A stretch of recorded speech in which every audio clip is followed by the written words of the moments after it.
Friends, welcome to update with English. Update with English में आप सभी का बहुत बहुत स्वागत है। आज मैं फिर आपके सामने एक और स्टोरी के साथ हूँ जिसका टाइटल है द क्रैक्ड पोट।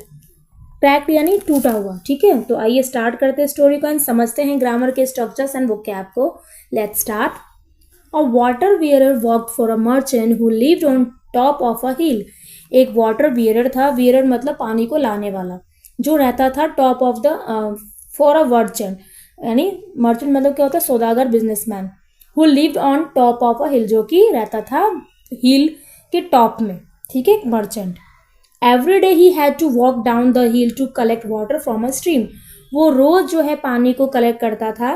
कहाँ से? स्ट्रीम से, नहर से।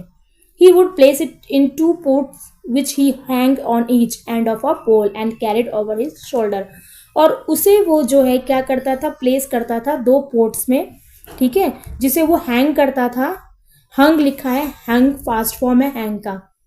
विच ही हंग, जिसे वो हैंग करता था अपने शोल्डर्स पे। One of the top was perfect. उसमें से एक टॉप जो था वो पोर्ट जो था वो परफेक्ट था। And always deliver a full portion of water. और हमेशा जो है वो फुल पोर्शन ऑफ वाटर को डिलीवर करता था। ठीक है, वो पानी पूरा, ऑब्वियसली बात है, वो पोर्ट में पूरा पानी भरेगा तो एज इट इज वाटर जो है टॉप ऑफ द हिल तक डिलीवर होता था at the end of the long walk, क्योंकि रास्ता बहुत लंबा था। The other pot had a crack. और दूसरा पोर्ट जो है वो क्रैक हो गया था। And would always arrive half full, जो और उसमें पानी हमेशा आधा जाता था। ठीक है, जैसे मैं आपको एक बार पिक्चर में दिखा देती हूँ। ठीक है, इस तरह से। Now coming to back story. The other pot had a crack and would always arrive half full, जो हमेशा आधा पहुंचता था। The perfect pot was proud of its accomplishment whilst the poor crack pot was ashamed of his own imperfection. जो perfect pot था, जो कि मतलब पूरा फुल जाता था टॉप ऑफ द हिल पे, उसे बहुत प्राउड था, गर्व महसूस करता था कि पूरा फुलफिल होकर ही वहां तक जाता है। लेकिन जो दूसरा अदर साइड जो क्रैक पोर्ट था, उसे अशेम्ड होता था, शर्म आती थी उसे कि भाई इम्परफेक्शन है उसके अंदर, क्योंकि वो फुल तो फिल होता है लेकिन वो आधा ही जा पाता था। One day the crack pot spoke. Speak, spoke, spoken, this is the second form of speak to the water bearer. एक दिन जो है क्रैक पोर्ट ने बोला वाटर बियरर को, I feel like I have been such a burden to you. मुझे ऐसा feel होता है कि मैं तुम्हारे लिए बर्डन हूँ, एक बोझ हूँ। This crack on my side has made me useless. ये जो क्रैक है मेरे साइड पे, ये मुझे यूजलेस बनाता है। I end up the spilling half the water and feel so ashamed, he said. कि जो हमें जब भी हैंड अप होता है, मतलब जब रास्ते का खत्म, तो हमेशा जो पानी है वो आधा पहुंचता है, जिससे मुझे बहुत शर्म आती है। The water bearer smiled and quietly said. और जो वाटर बियर था वो हंसा, उसने कहा, as we return to the merchant's house today I want you to notice the beautiful flowers along the path.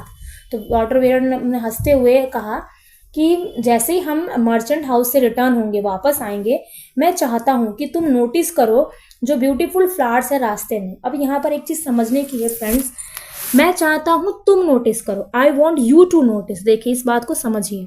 Okay, I want you to notice, मैं चाहता हूँ तुम देखो, मैं चाहता हूँ तुम जाओ, मैं चाहता हूँ तुम खाओ। तो हम इस तरह से आई वॉन्ट यू टू लगा देंगे। ओके, जैसे मैं चाहता हूँ तुम वहां जाओ, I want you to go there. मैं चाहता हूँ तुम कुछ कहो, I want you to say something. ठीक है, तो यहाँ पर आई वॉन्ट यू टू आ जाए, क्योंकि वो ये क्या चाहता था कि ये नोटिस करे। तो इसने इसे कहा कि आज हम जब वापस आएंगे ना, तो रास्ते में जो ब्यूटीफुल फ्लावर्स होते हैं तो मुझको नोटिस करना, ये मैं चाहता हूँ। All along his side of a path, the poet noticed a beautiful blaze of colorful flowers while the other side was still dry. तो जैसे उसने कहा वाटर बियर ने, वैसे ही क्रैक पोर्ट ने किया। उसने नोटिस किया कि एक साइड तो फ्लावर्स खिले हुए हैं और दूसरी साइड ड्राई है। As they reach the top of the hill the water bearer said. और जैसे वो टॉप ऑफ द हिल पे पहुंचे तो वाटर बियर ने कहा, I have always known about your crack and took advantage of it by planting seeds that you watered every day. उसने कहा, मैं हमेशा जानता था कि तुम्हारा जो साइड है वो क्रैक है, लेकिन उसका एडवांटेज वो प्लांटिंग सीड को मिलता है, जो जिसमें वाटर्ड एवरी डे जो है पहुंचा, जहां पर हमें हमेशा हम उसको वाटरिंग करते हैं तुम्हारे क्रैक पोर्ट के through.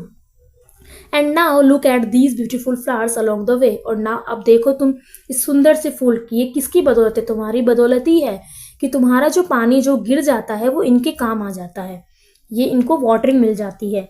Without you being just the way you are, the path would never have at such beauty. अगर तुम ऐसे ना होते तो ये जो ब्यूटी है ऐसे ना दिखती तुम्हें कभी। द क्रैकपॉट वॉज ओवरजॉयड, और ये सुन के जो क्रैकपॉट जिसको शर्म महसूस होती थी वो बहुत खुश हो गया। ओवरजॉयड मतलब बहुत खुश, एक होता है जॉय, एक होता है ओवरजॉयड। ही अंडरस्टूड, वो समझ गया, understand, understood second form, that the very thing he thought to be his flaw turn out to be a blessing for the flowers along the path, कि उसका इस तरह से होना फ्लावर्स के लिए ब्लेसिंग है, यानी आशीर्वाद है, उनकी लकीनेस है। ठीक है, कि फ्लावर कितने लकी है कि उनको एक क्रैक पोट के थ्रू वाटरिंग मिल रही है। So this is the story. Story बहुत डीपली थी फ्रेंड, बहुत डीप मीनिंग इसने प्रोवाइड किया है कि कोई भी चीज़ इम्परफेक्ट नहीं होती है, हर इम्परफेक्शन में कुछ ना कुछ परफेक्टनेस होती है। ठीक है, जैसे कि क्रैक पोट सोचा था कि मैं इम्परफेक्ट हूँ, लेकिन उसकी यही इम्परफेक्टनेस फ्लावर्स के लिए परफेक्ट बन गई। ठीक है, नाउ कमिंग टू वोकैब। अगर हम वोकैब की बात करें ना, तो इसमें आप देख सकते हैं ब्लेसिंग मतलब आशीर्वाद है, क्रैक टूटा हुआ, ओवरजॉय बहुत खुश होना, ओके, एडवांटेज लाभ, ठीक है, ब्लेज यानी खुशबू, beautiful blaze of colourful flowers आप कह लीजिए इस तरह से। I want you to notice को ज़रूर आप यूज़ करना कि मैं चाहता हूँ तुम जाओ, मैं चाहता हूँ तुम ये काम करो, मैं चाहता हूँ तुम कुछ कहो, मैं चाहता हूँ तुम खाओ, मैं चाहता हूँ तुम शॉपिंग पे जाओ, आप इस तरह से यूज़ कर सकते हैं। ठीक है, आगे बढ़ते हैं हम। अशेम्ड मतलब शर्म, ठीक है, अकम्प्लिशमेंट मतलब फुलफिलनेस, इम्परफेक्शन मतलब परफेक्ट नहीं है जो, ठीक है, ठीक जो पूरी तरह से ठीक नहीं है। सो दीज आर वो कैप। आई होप आपको ये स्टोरी अच्छी लगे। स्टोरी अच्छी लगी है तो प्लीज़ वीडियो को आप लाइक कीजिए, शेयर कीजिए, please do like share and subscribe my channel, and मिलते हैं नेक्स्ट स्टोरी के लिए नेक्स्ट वीडियो में। Till then take care, bye bye.